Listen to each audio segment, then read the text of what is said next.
If you've ever felt that tug, that quiet knowing that there's more for you, even if you can't quite put it to words yet, today's episode is going to feel like a deep breath.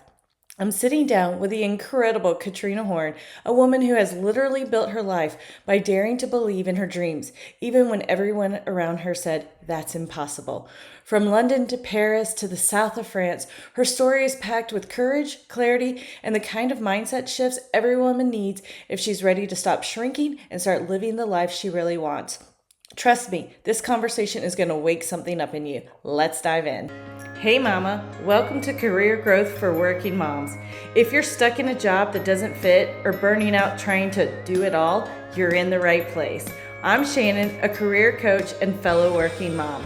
Here, you'll get simple career strategies and strength-based leadership tips to help you grow with clarity and confidence. So grab your coffee or reheat it for the third time, and let's do this. Hello, everyone. I am so excited to have Katrina Horn with me today. From the quiet landscapes of Denmark to the vibrant classrooms of London's Guildhall School of Music and Drama and the prestigious Conservatoire de Paris. I'm not good at French, but there you go. Katrina's life has been a journey of discovery and daring. Her path took her from the stages of London to the historic charm of Toulouse, where she transitioned from teaching to coaching, driven by a passion for unlocking potential. Now residing in a picturesque manor in the south of France, with the dreams of a chateau on the horizon, Katrina embodies the spirit of transformation she brings to her coaching, inviting others to explore what more life has to offer. Welcome, Katrina. Thank you for joining us today. Well, thank you, Shannon. It's a joy to be talking to you again. So for those in our audience who may not know you yet, can you just tell us a little bit about your journey and what brought you to this career path? I can indeed, and it would be my pleasure. I'm sort of a product of my product, meaning that when I was very young, I took a chance on myself. Like I thought, let me just try out and see what I'm capable of. So, despite everybody telling me that it was impossible, I emigrated to the UK to go to music college in London. And I managed to get in. And that really took me by surprise because I'd been brought up with the idea, as I think some of our members of the audience have too, that we shouldn't sort of get our hopes up. Right. And when we tell children, don't get your hopes up, I think it's really criminal because why wouldn't we? Because the joy in life is getting our hopes up. So that just led me on to daring to go to music college in Paris, as you just said, and just daring following my dreams. And I think that is really what brought me to that fulfillment and joy that I get to experience every day of my life, even though it's far from perfect, right? Great. But I am living what I feel to be my best life. Does that make sense? Yes. And I think that that's amazing because I think so many times we as women have a tendency to be small and not live our best life because we don't feel like maybe we deserve it or we haven't earned it, whatever our mind is telling us, but that's not true. And I love that you're an example of just go for it, be daring and do that. Yeah, go for it. Why don't we all try? I think the world would be so much of a more joyful place if we were all just living what I like to call our dream lives. And by dream, I don't mean something airy fairy, right? It just means actually I know what I want and I'm going after it, no matter what other people say, because they're not me. Like when I wanted to go to music college, people told me, nobody's done that, you know. You can't just say you want to do it and then do it. But you know what? I could. So that doesn't mean that I can't fail because I've failed many times in my life too. But why look at all the failures? I mean, when we look at our failures, it's to learn from them, right?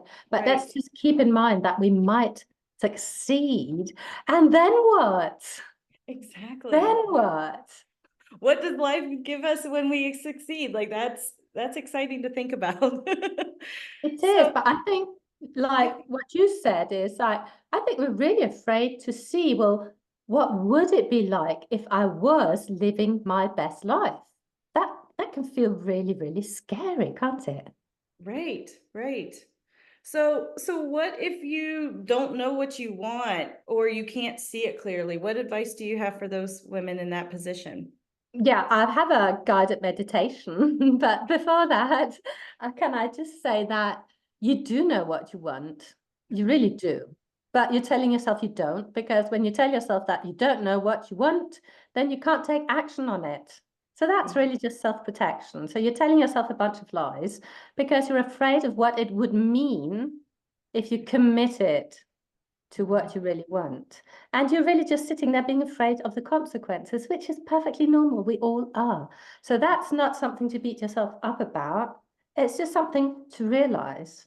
And you could ask yourself just right now, right here, right now, if there were no consequences, what would I want? Because I Mhm. think it's all about us fearing, like, what would people think? What would my mum say?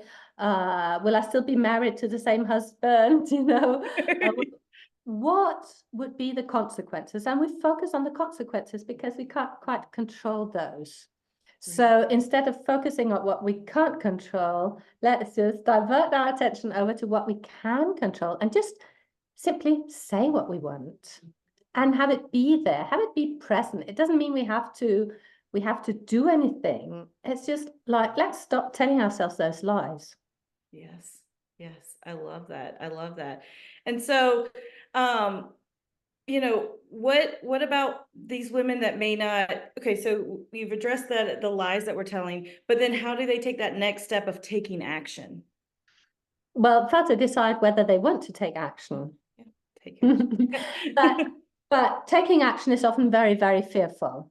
And so we don't want to take the action. And I say we because I'm the same. Like, it's so fearful. We say, oh no, let me just wait, or I haven't got the time, I haven't got the money, or whatever we come up with. So again, self-protection, because we don't want to feel afraid. Some people even tell me, oh, I'm feeling fear, so that must mean I shouldn't do it. Mhm. But if we want something different in life, we will have to feel some fear to Yeah. get to that point. So that's just normal. But what do we do with that fear we're feeling? Well, there's the fear, and then there's the fear of feeling the fear, if that makes sense. So we've got sort of double dose of fear. But if we were really okay with feeling the fear, if we had a process to take us through the fear, so that we could feel the fear and not have it frighten us. If we could normalize the fear in our bodies so that our subconscious wouldn't get frightened of it, well, then there's really no end to what we could do. And where I'm at right now in my life is when I feel fear, I think I'm onto something. I'm onto something really important that I want because I can feel the fear, right? Right. Right. So instead of rushing into action, if I can just address my fear ahead of time, then Mhm. I'm much more likely to get the result I want. Because if I take the action from feeling the fear, I'm much more likely to self-sabotage. So what I do with my clients is that we first address the fear. So we get the fear sorted out and then we take action. So that's what I would recommend our listeners do. I love that. I love that because I do think that I'm kind of the same way. If I start feeling fearful about something, it's, oh, okay, this I'm on the right path because there's something big about to happen. And so I love the distinction of fear and then the fear of fear and just recognizing our fear and then okay, now we can take action and acknowledging that that's okay to be fearful, but you still take action and still keep moving forward. So Exactly. I think that this can also apply to the women listening as far as their careers. Like if they're going up for a promotion or if they're going into a job interview or a review, there's always a little bit of fear in that, or even knowing that you want to ask for more money or ask to for a new position. And so what are some ways that maybe that they can, our audience listening could go into those situations with a little bit more calm and confidence? Yeah, so I would recommend that we address the fear or the worry or the anxiety or whatever it is that's coming up, that's sort of putting That's not really helpful, shall we say it like that? So instead of going in and asking for a pay raise, let's say, or for a promotion or whatever it is, if you're coming with that energy of, oh, I don't know, will this work? Oh, I don't know if I'm worthy of it. Oh, I don't know whether I'm deserving it and everything. All of that, let's just take you to the place where you can go in knowing who you are and the value you bring to the table. Once you're convinced of that, well, it becomes so easy to negotiate. It becomes so easy to ask for what it is you really want. So you don't have to be coming from that sort of defensive energy. You're not coming from an entitlement energy either. It's not either defensive or entitled. It's about your true value. So I would suggest you spend a little bit of time writing a list of your values. What are you bringing to the table, right? Yes, How I is love it that you're unique? How is it that you are unique to solve this problem? How is it that you must have a pay rise or raise if they want to keep you because you are so precious? And just make a long list of all those reasons and fill yourself up. And that. don't go and ask for anything till you are ready. I think that many of our failures come from doing something before we are ready. Oh, I love that. Yes, yes, yes, yes. I agree with that. And I think I love that because even to making the list, like you get to sit there and have time with yourself and think like, and as you're looking at that list, you get to see how awesome you are and how amazing you are. Because sometimes as women, especially moms that may be listening, we kind of lose ourselves in the, oh, well, I'm a wife, I'm a mom, I'm a career. I'm doing laundry, I'm cooking dinner, and we forget to stop and take our self-reflection basically and look at all the qualities that we possess that make us unique and amazing, and that we do have a lot to offer everyone, especially in our careers as women. We have a lot to offer. And I think that I love that making a list because then you get to see it. You're writing it, you're seeing it, your brain is absorbing it. I really, really love that tip of doing that. So really just make sure that your brain has absorbed it before you go and Yes. ask for it, Yes. right? Just really Yes. make sure that your subconscious is fully on board and fully convinced, Yeah. right? Otherwise, you won't be convincing to other people. Right. Because you're that confidence will show when you walk in and you're like, hey, I have done this really well. And I do deserve, I would like to have this position and this is what I bring to the table. And you've already got it there. You believe it. It shows Mhm. in your confidence to whoever you may be speaking to. And that's going to translate to a positive experience, I think. It is because we think, oh, I must say the right thing in this job interview or in this promotional interview or whatever it is. I must say exactly the right thing. But it's much more about who you are Yeah. than what you say, right? I Right. used to teach communication, and only 7% of communication is verbal. All the rest is just happening somewhere else, right? So why do we focus only on the words? I mean, we're just not putting our attention where it's really required. That's true. That's true. I love that. That's a great reminder, I think, for our audience listening to us. So, what would you say? Like you say, you are balancing personal dreams of getting a chateau, and you have, I know, professional ambitions. So, what tips could you have for these women for maybe balancing this personal and professional aspirations? I think it starts with self-care.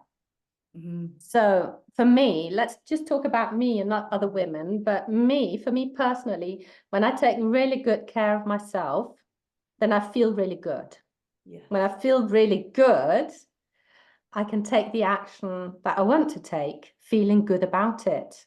So it all starts with me. It starts with my self-care, or as I often say, it starts with my self-love. So I love myself so much that I'm willing to take my dreams and desires seriously. And when I say I love myself, it doesn't mean that I think I'm better than other people. It doesn't mean that I think I'm more worthy or deserving. It just means that I love myself as I love my husband or I love other people, right? I love myself just as much. And that doesn't take anything away from anybody because love is just like an unlimited resource. The more we Yeah. love, but the more we love, right? Right. So I make sure that I take really good care of myself. So for me, that looks like getting enough sleep. And as I say, my greatest luxury in life is that I don't need to set an alarm clock in the morning. So I wake up when I've had my 8 hours of sleep. I do my yoga, my exercise, my meditation, my journaling because I can, Right. right?